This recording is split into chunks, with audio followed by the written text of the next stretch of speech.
ककड़ press club ते हमलो कंदड़ शिरपसंद राशिद जमाली ऐं ॿिनि जवाबदारनि जी गिरफ़्तारी लाइ सीनियर सहाफ़ी सरदार शफ़ी मोहम्मद, गुलाम रसूल बबर, गुल हसन नूदाणी, मोहम्मद अशरफ,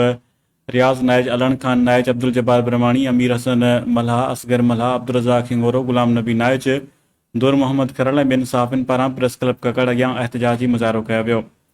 मौक़े ते एहतजाज कंदड़ गुल हसन नूदाणी शफ़ी मोहम्मद जंज चयो त कल्ह कुझु शिरपसंद जवाबदारनि राशिद जमाली ऐं 10 खां वधीक अणॼातल जवाबदारनि मथां प्रेस क्लब ते हमले ऐं भंजरा करण जो केस दाख़िल कयो वियो,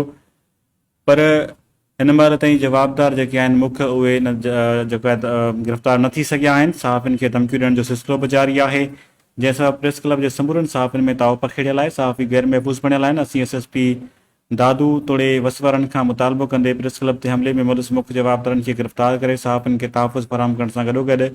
साणनि इंसाफ़ करण जो मुतालबो करियूं था।